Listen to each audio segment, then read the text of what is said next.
Hello, my friend, and welcome to the 455th episode of the Sales Podcast. I'm Wes Schaefer, the Sales Whisperer, your host. Today we have Ms. Erin Pheil. The tagline or the subheading I got for this episode is, you don't have to suffer to grow.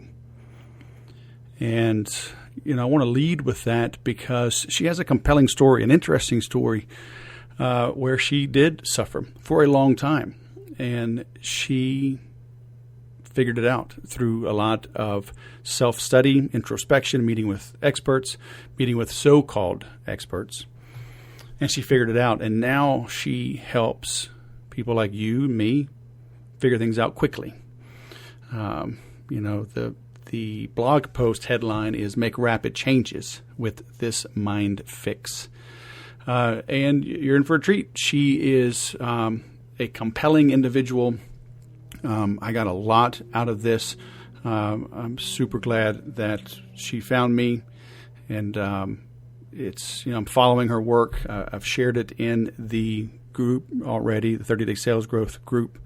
So I wanted the members to get it a little bit early. But you're going to want to take some notes. Make sure you listen attentively. I think you'll get a lot out of this. All right. I mentioned the 30-Day Sales Growth group, 30daysalesgrowth.com. Check that out. Come join us. We have a hard rain coming. I was early, but I was right when I predicted the '08 collapse. When we moved to California, December of '04, I looked around. I was like, man, this is crazy. I mean, it was insane seeing what was happening with housing and everything else. So I was early, right? But I was right. 3 years later, it collapsed. I'm seeing it all again in this current market. People, they don't like each other. The election is going to be crazy. The pandemic, it's politicized. Shutting businesses down. There's going to be pain. You can't just shut businesses down and then open them barely, then shut them down again. But yet I see people, reports I'm reading show luxury car sales up, home sales obviously up, RV sales up. Talking to a friend of mine in the car business, he says one of his Toyota dealers usually has an inventory of 350 units. They have 160 units right now, and they expect to only have 75 in August or September. So part of that is demand. Part of it is the factories aren't open as much, so they aren't putting out as many vehicles, as many units. And so demand is suppressed, but supply is also depressed. So prices are up. So it's crazy things. The Fed has lowered rates to basically nothing. Now they're admitting, that they're buying bonds. They may buy stocks. Still got a little COVID cough. Sorry about that. These are just crazy, unprecedented times. And when there is uncertainty, we always said a confused mind says no. So your prospects can't be confused, but you can't be confused. So how are you staying unconfused? And I'm not saying I'm some guru on a hill with all the answers. But, turning 50, living through a few recessions, a few turmoils, being unemployed multiple times while having kids and moving and changing jobs and being married 25 years. I still have money in the bank. I've done one or two things right. So come pick my brain, okay? 30daysalesgrowth.com. Let me help you, as much as possible get through these crazy times. I guarantee you'll be glad you did. Now, let's bring on Erin. Erin Pheil, founder of the Mind Fix Group, all the way from Frisco, Colorado. Welcome to the Sales Podcast. How the heck are you? How the heck am I? I am fine. I'm doing great today. Thank you. Fine? Merely just fine? You're talking to the post-COVID one and only sales whisperer, and you're just fine? I'm doing great. Thank you. You're going to have to lay down on the couch. We're going to have to prop your feet up. I mean, we got to dig deep into this. You can do that.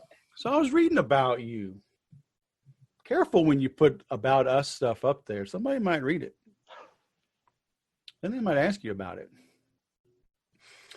It was interesting because, you're just some marketing puke like me. I'm like, what?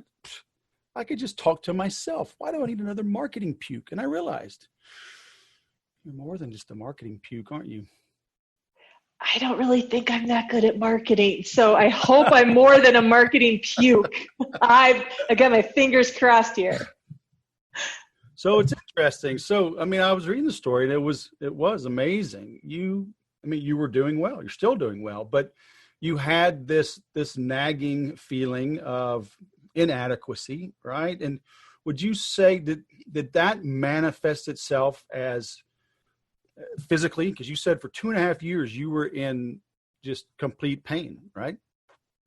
Mm-hmm. Like a whole body ache. Like your back. What? Like, is it depression? It started as a twinge.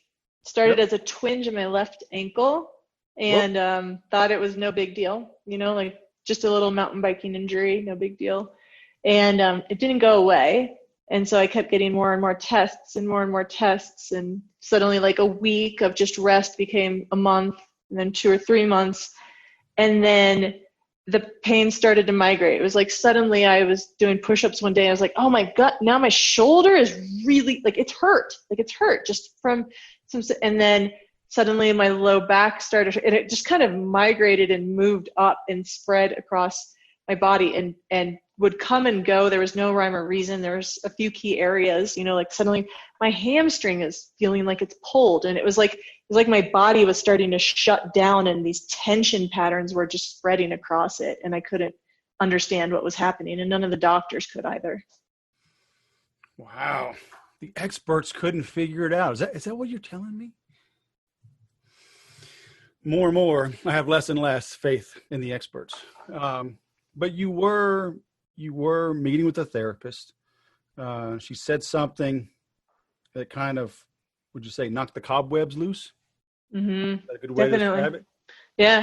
Yeah. She was the one that pointed out this concept of it's not actually what's going on in your life. It's really how you're looking at it. It's your mental lens. It's the glasses that you're wearing, and all of the beliefs that you're carrying around that's impacting how you're experiencing the world. It's not the world you're living. It's not your life.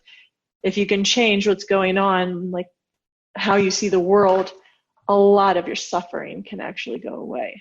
And nobody had ever said that to me before. Everything I'd ever done and tried to work on was okay, if you just meditate a little bit longer, if you just repeat these affirmations to yourself a little bit more, if you just keep track in your journal every time you make a mountain out of a molehill, or you're painting things, with a pessimistic attitude, then that's the way you're going to see success.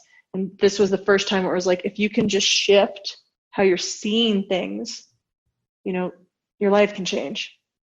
And if you can change what you believe to be true, that's where it really started to get interesting, is when she started to pinpoint that it's not just the mental lens. Not your mental lens is dirty, and that was interesting. But when she said, what's creating this lens and determining how you're experiencing your life is really what you believe to be true.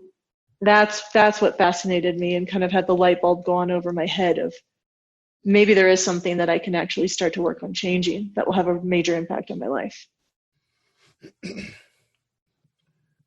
Few people, I guess, without you, without your program, few people are going to have these breakthroughs. It's been my experience, unless they hit rock bottom. I've had hundreds of guests. I've had many of them hit rock bottom. And, the nice thing is when you do hit rock bottom, you usually can't go any lower. You could be really stubborn and maybe, get a jackhammer, but usually people bounce back from rock bottom. But I've always asked, can we help people not hit rock bottom to have this epiphany and turn things around? Because I see it. I just told my wife last night, I see it with the whole political debates and the race issues. And, I went to a unique school, right? The Air Force Academy. It's out near you. I'd like to think we're semi well educated coming out of that place. And a classmate of mine that I know rather well, he happens to be black. he shared a story yesterday I'd never heard of about World War II. And I went and looked it up and found multiple resources, the first 3 resources, including Wikipedia, that contradicted his post, contradicted the dates, contradicted the number of people, contradicted the reason the scuffle happened. And I'm like, and I asked him, I'm like, dude, I'm not finding the same info. He just says, yeah, the people are hiding the truth. People just don't know it. So I'm just, and it saddens me, right? I'm like, I can't have a conversation with this person that I've known for 32 years because he has different facts than me. And so that's just a very recent thing. I mean, should I even try to have a conversation with him, or do I just let him have his own facts and just chalk it up to, it's not a lost relationship, but it's not going to be as deep of a relationship because I know he fosters this ill will between white and black based on a story that I can't verify as true at all. So the question is, what should I do about this situation, right? Yeah, I mean, because it's his truth, right? So I'm talking, it's not me, it's him. But maybe someone is struggling with something that isn't jiving, it's causing them. Because I'm sure this causes him stress and angst because he posted it, right? He's like, "Can you believe this? You believe this happened? Our own military, our own troops fought one another." So he's upset about this. Yeah, but it's not true. But it's like I can't help him, right? That therapy, you had to come to your own awakening, like, oh crap. Okay, it's within my power to fix me. Nobody else could tell you that, right? So I mean, I can't tell him that, can I? You can. I don't know how effective it's going to be, though, Exactly. right? You're welcome to. Right. I think, one of the beliefs that I had to end up getting rid of to create a lot of space and possibility in my life is this belief that I have to be right. And that if I know what's right, I have to convince other people of what's right. That there is this need for me to be right. And it came from having to argue a lot when I was younger in my family, and how I would see my dad win because he could argue his way. And he would argue, this, and then he'd get his way. And he was the CEO of a company, and he'd say this, and this, and he was always right, and people would do what he said. And as a child, as I watched that, I came to the conclusion that when you're right, you win. When you're right, things happen. When you're right, you have control and you have power. And that's actually a belief that I had to clear out and get rid of for myself, because I had such a deep need, subconscious, of course, didn't realize it, to be right, that I would bulldoze conversations and relationships. So now I have a friend who has the most opposite political views of mine that you could not put us on more polar ends of the spectrum. And she'll sit there and she'll tell me about what she believes. I disagree. We just don't talk about that. But I don't feel the need to try and convince her of, you should believe what I believe. I'm now able to exist and have this relationship with someone who I love and care about, and allow that disagreement to be there without feeling the need that I need to be right, I need to change her, I need to convince her. I can still love her, appreciate her, spend time with her without us having to agree on everything. And that's actually created a lot of freedom in my relationships, is not having to be in agreement and in alignment with every single thing with all of my friends and colleagues, partners. How do I convince my prospects, though, that I'm the best and I'm worth every dime? Come on, give me the magic. I'm going to turn the video off. I'll sell this info later. But go ahead. I think that's your job to tell me how to do that. I think you've gotten it mixed up. I think you're the person that tells people how to explain how to work with them. Just like you open. I'm not that good. Okay. I'm trying to find myself through my guests. Okay. You're supposed to enlighten me. Okay. Ready for some enlightenment? You want some enlightenment, huh? All right. We'll come back to that. Okay. Gotcha. But people are listening to this. We all have some degree of that what the fraud syndrome or what? Imposter syndrome. Imposter syndrome. Thank you. And we hold ourselves back. I mean, is there something that we can do? I mean, as people listen to this, is there something they could? How do they shock themselves out of this? Yeah. You know, where do they begin? Great question. And I have a really fun answer. So the first step to understanding how you can get completely rid of things like imposter syndrome and not feeling good enough, difficulty making cold calls, nervousness talking about budget on sales calls, all these things that people deal with, I've seen them completely 100% eliminated. I'm working with a man right now who has not made, he couldn't make a cold call, 35 years. And he's had panic attacks and phobias. Can't do it. And he's worked with us, made 4 last week, no fear. So the first thing is I want people to know that rapid change is possible with whatever patterns they're experiencing, imposter syndrome, difficulty talking about money, boundaries, whatever it is. And the very first thing that you need to do, obviously, is understand what is your pattern. Where are you holding yourself back? Where are you experiencing resistance and struggle in your life? So most people will go, oh, I'm a perfectionist. Oh, I procrastinate. Ah, I've got imposter syndrome. Most people will know a pattern is holding them back. So what we can do after you know what's going on and what you'd like to change in your life is we work backwards. So as human beings, we don't have these problems for no reason. They don't just show up out of the blue. We have these patterns and these struggles because of what we believe to be true.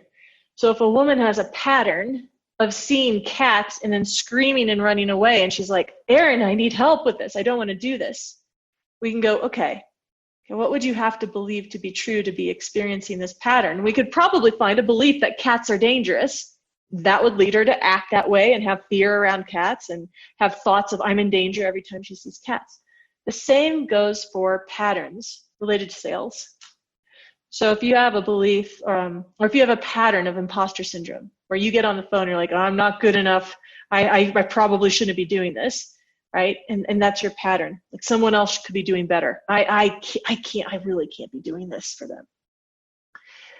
This magic $1 million question that people can ask themselves to uncover why they're acting this way is this. What would I have to believe to be true in order to keep experiencing this? So if you're getting on the phone and you feel like you're an imposter and you're feeling nervousness, it's very likely that some part of you believes I'm a fake, I'm a fraud, I'm a phony, I'm not good enough, I'm not competent, I'm not good at sales, I'm not good at what I do. So it makes sense that if you had some combination of those beliefs, some part of you believes those things to be true, that you're going to show up with imposter syndrome, right? Like A to B. Makes sense somebody who believes those things is going to show up with imposter syndrome. So what we do and the way to get rid of your patterns is to clear out those beliefs. Like the same way you can get rid of the belief in Santa Claus in a 5-minute conversation, you can get rid of these beliefs that we've been carrying around our whole lives. What about Santa Claus? Stop it. Don't you do that. Don't you pretend. Stop it. There's always someone.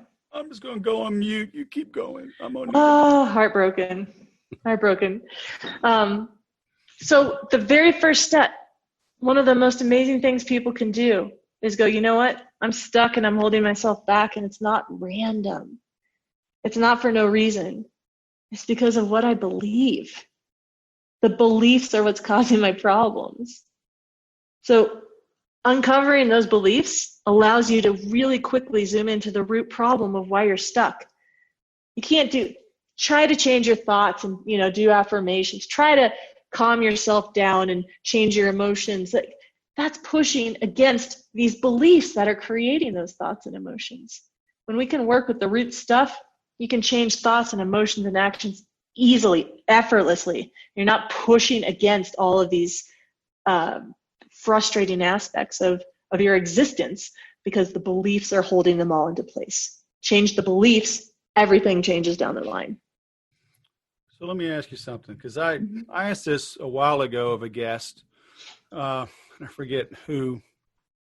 Might have been like Michael Hyatt. It was somebody well known, very successful, and he kind of disagreed with me. I've always believed, I think that people are more afraid of success than failure. And I remember him, oh, no. I was like, I've worked with a lot of people. Mm-hmm. You know, I haven't gone through the trauma you went through, but man, I feel like I'm pretty good with people, reading them, empathizing, and I don't know. I think we all have that imposter syndrome to a greater or lesser degree. I think it holds a lot of people back more than they even know or would admit. And that they, you know, it's like I'm hanging with my crew. We're all good. And all of a sudden, you know, my crew, you know, maybe drives a new minivan, but it's still a minivan. And if I show up in a brand new Cadillac Escalade, I might get some grief. Who do you think you are? Hey, fat cat, you're doing so well. Why don't you buy the round of drinks this time? And it's that the bucket, the crabs in the bucket, right? And you get pulled down. So am I onto something? Am I off base? What do you think? In terms of your theory that people fear success more than they fear failure? Yes. I disagree with you only a touch. I wouldn't say, I mean, I've worked with a lot of people. And I wouldn't say that people fear success more than failure. I honestly see like an even amount. I see a lot of fear of success. You are exactly right. I just don't think that I see it like out of balance and disproportionate or a lot more than fear of failure. I see them both. Yeah. So it's definitely a problem. Yes. Yeah. But people, it's interesting because the wording is odd. People go fear of success. I don't fear success. And that's true. What they fear is what they think will come along with success.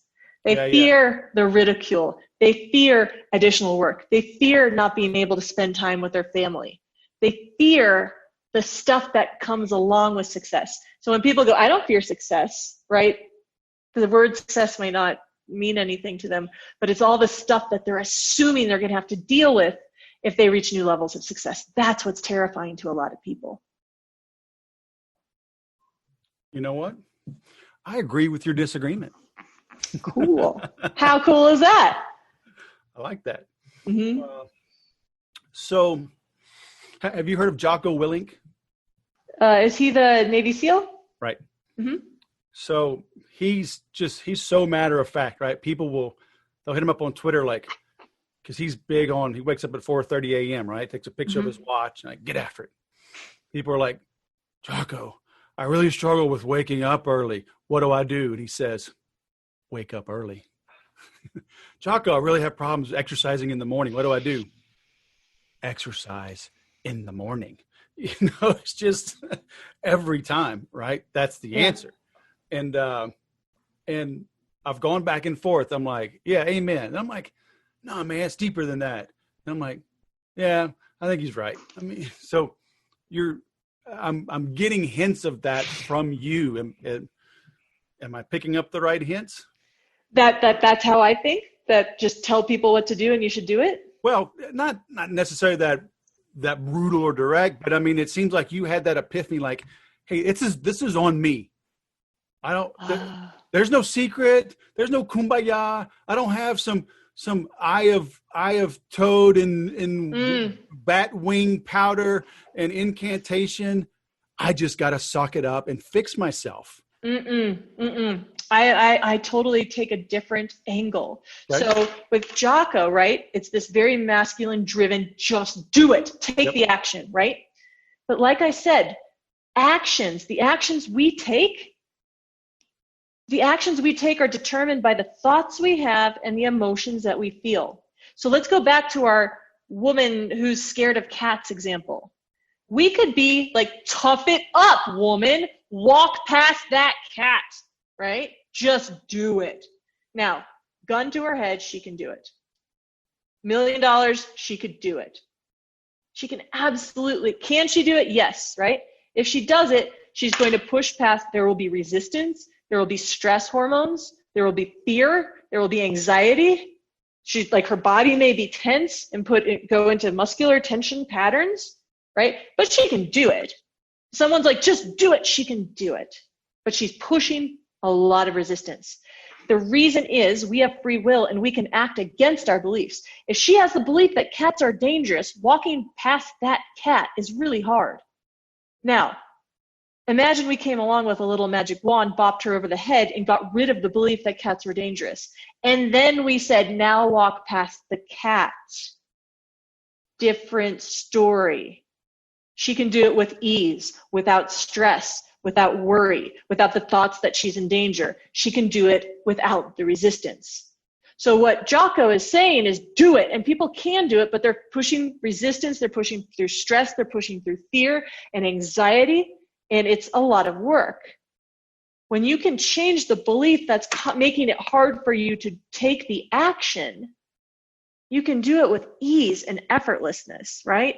The perfectionist who's like, I can't send an email unless I spell check it 4 times. Jocko would be like, just send the email. Can somebody do that? Yes, they can hit send, but it's going to create stress and frustration and resistance. If we get rid of the belief that clients won't like me unless I'm 100% perfect, and we get rid of that belief, suddenly it's easy for them to send an email without having to spell check it 4 times. Okay. So the difference is, can you do it? Yes. How hard is it going to be? And do you want to push through the resistance?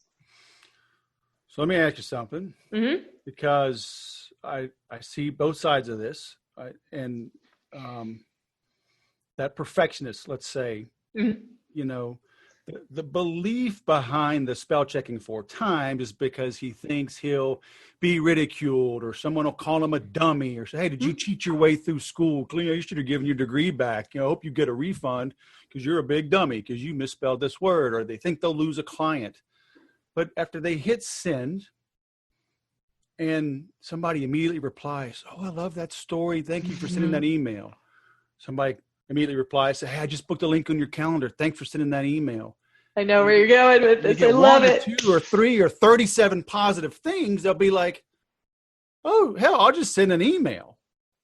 Right? Because you're helping them change the beliefs so they can take the action. Jocko's saying, well, just do the action. You'll realize the thing you fear is 99.9% not as bad as what you thought. And that'll change your beliefs because you'll experience something different than what you believed.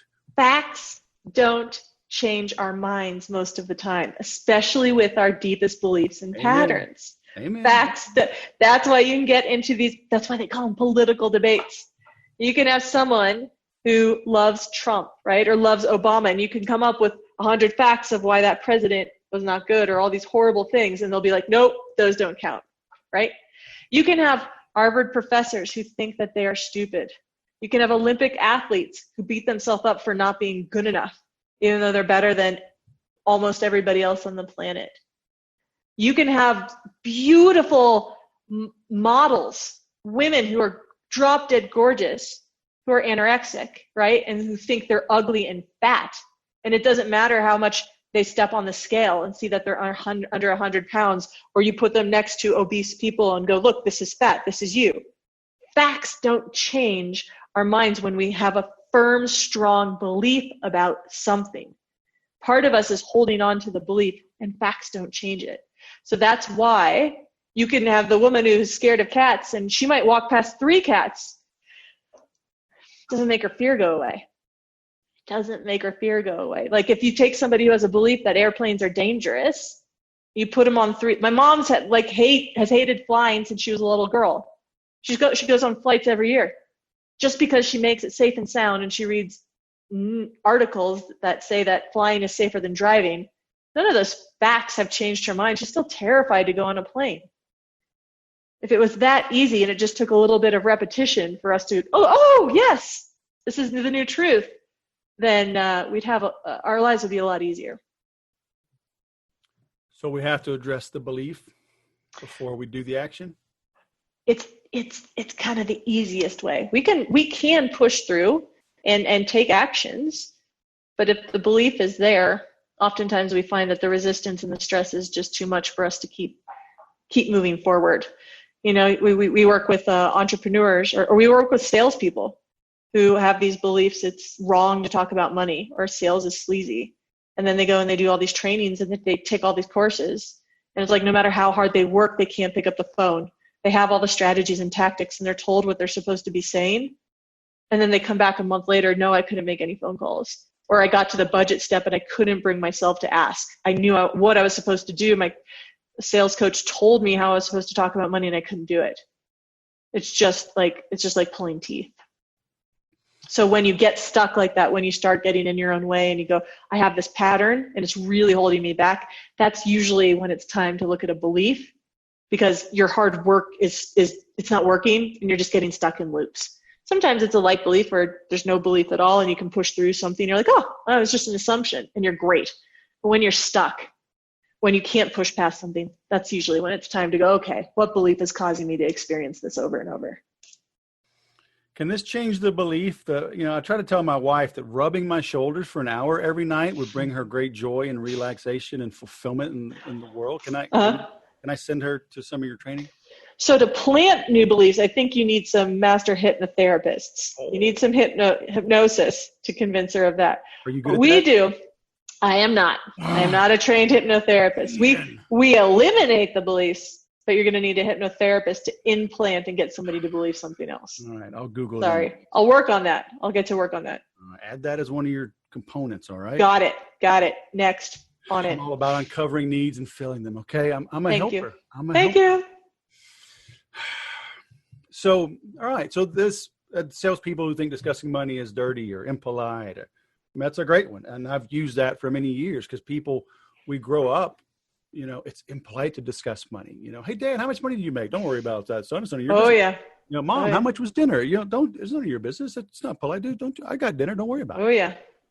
And now they're in sales and they're Johnny come lately. They're suave and debonair and they're quick-witted and they know all about the wattage and battery ohms and blah, blah, blah. And then you ask, how much?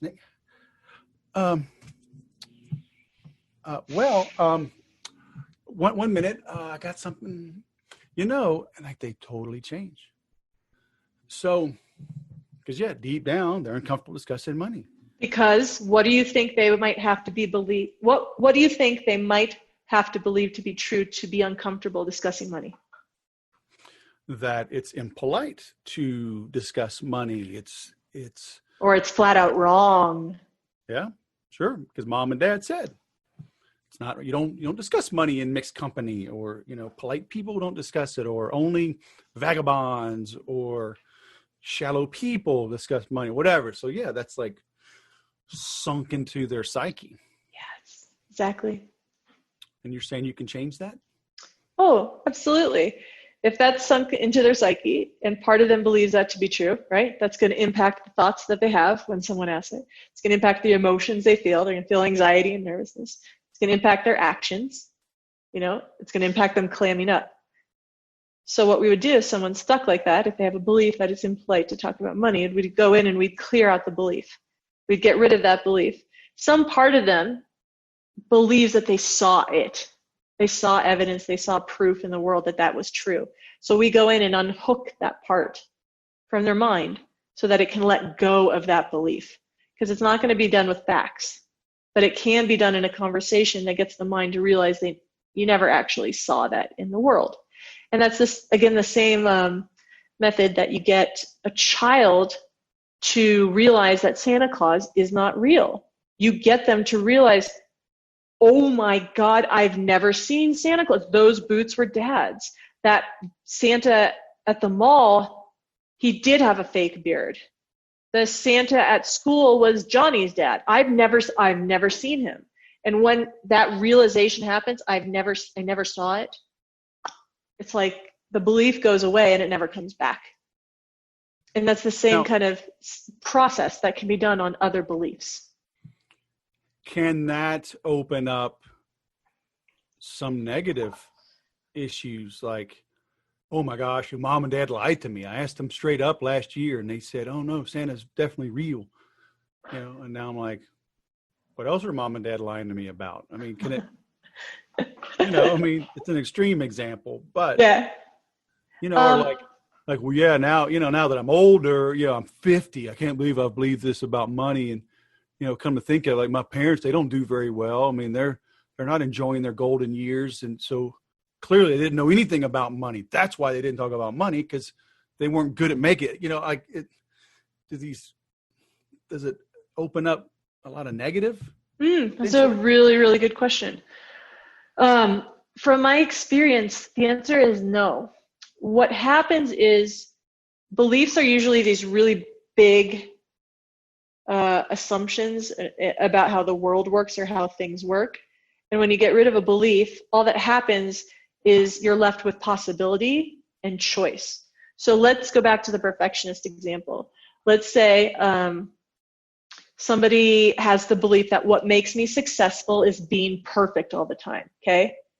And they are obsessed with being perfect in everything that they do. And they can't stop being perfect because they believe that's the way to be successful. If you get rid of that belief, they still have the option of being successful. They still have a choice to be successful. They can still choose to be successful whenever they want, but it's not tied to, they still have the choice to be perfect. They still have the option to be perfect, but it's not tied to them being successful. They know that they can let go and they don't have to be perfect all the time. So being perfect is still on the table, but so is not being perfect. So is being just okay. So it actually just creates more possibilities instead of having people being locked into this is the only way to do something, the only way to see something. Kind of creates more options where they didn't exist previously.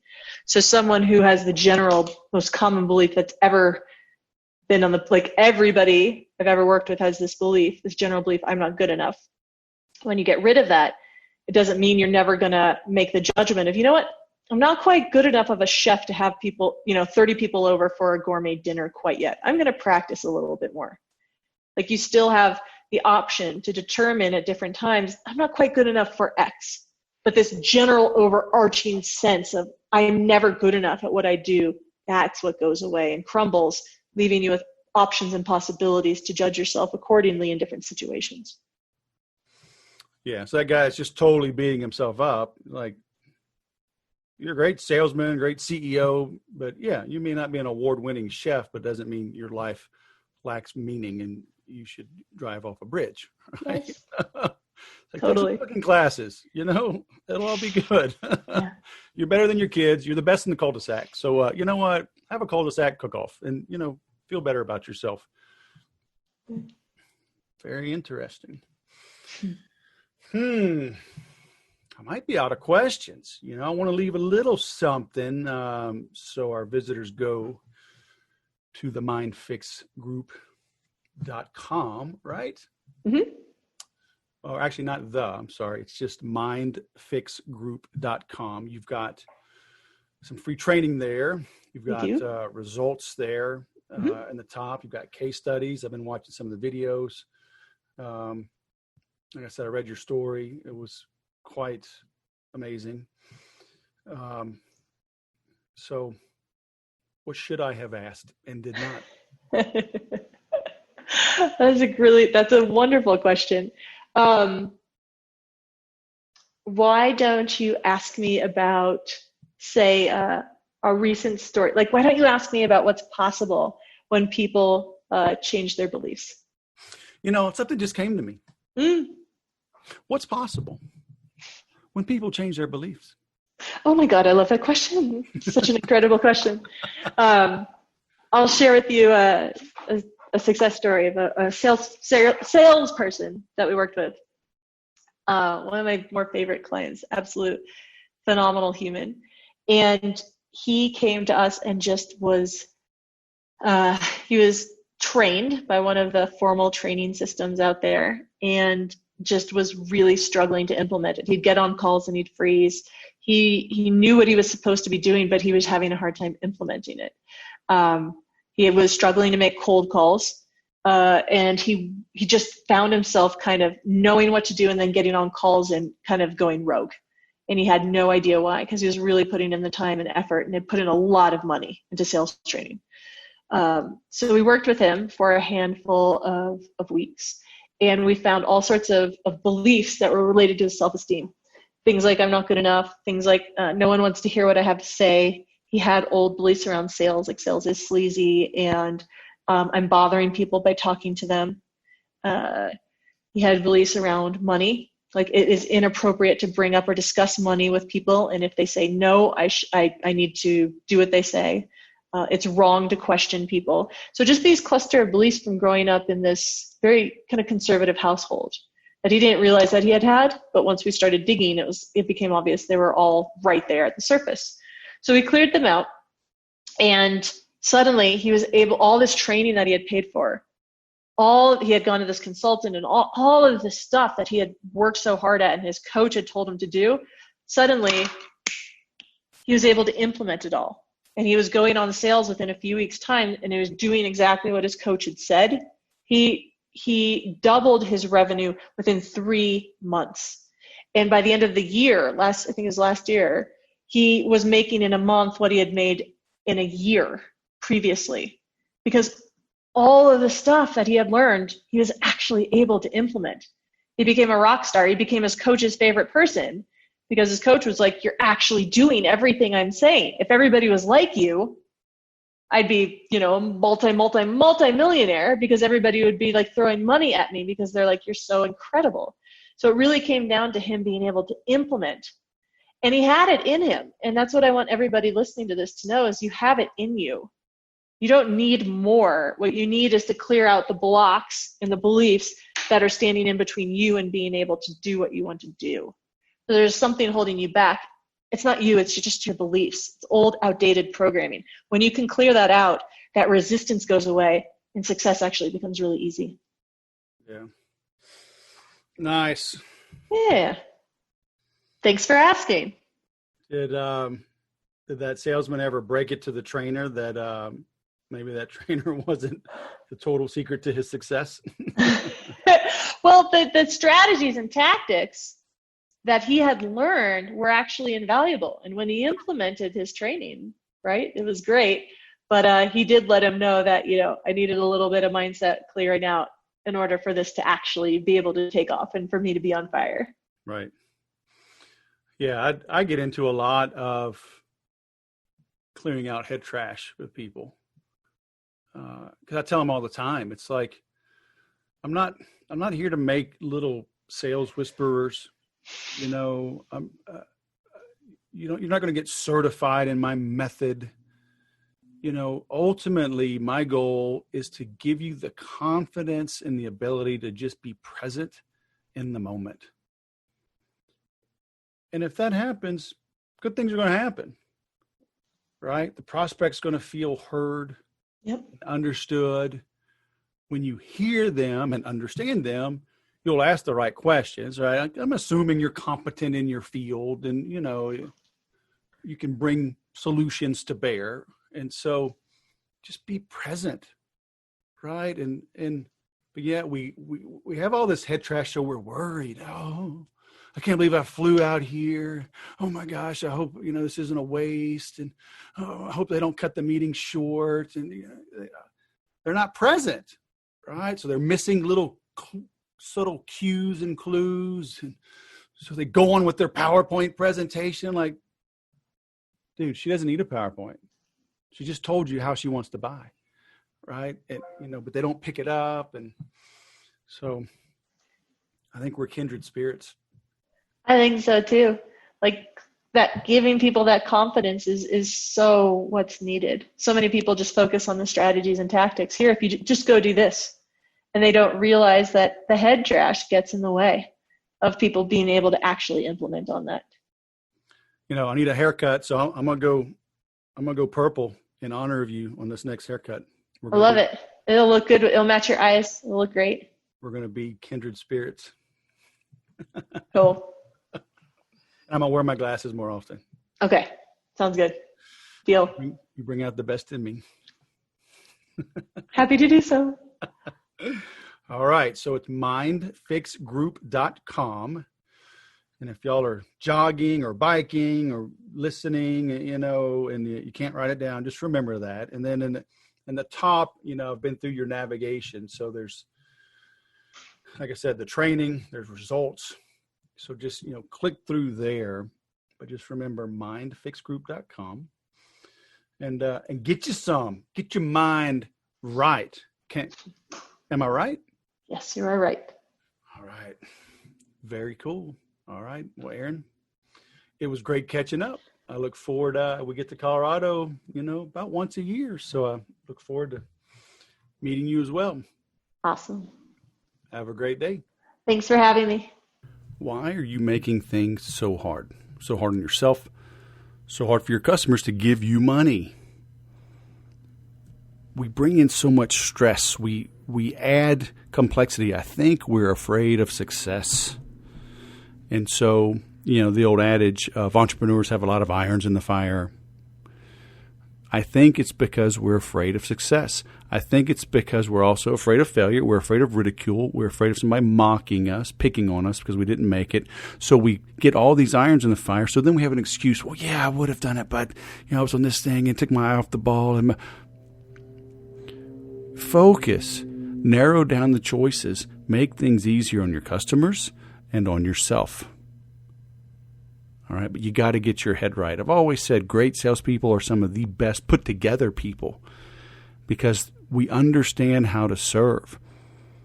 We understand empathy. We understand how to see things from the prospect's side of the table. And before you can give, you must have it to give. So take care of yourself, get your mind right, get things squared away, and then the world really is your oyster. All right, so go see what she's working on over there. Erin is she's got some good stuff happening. Okay, if you need that kind of help, go check her out. If you think your mind's right, or at least close enough to right where I can help you, come join us. 30daysalesgrowth.com. I've been retooling the video portion. Going to be uploading that next week before I head to Texas again. Be a little easier to go through. The workbook's been updated. Created a PowerPoint deck. It'll be a PDF though, but go along with the video series. And it is still super affordable with a 1-year option that gives you a 50% off. All right, so check out 30daysalesgrowth.com. Come hang out and let me help you sell mo better. Thanks for listening. I'll go sell something.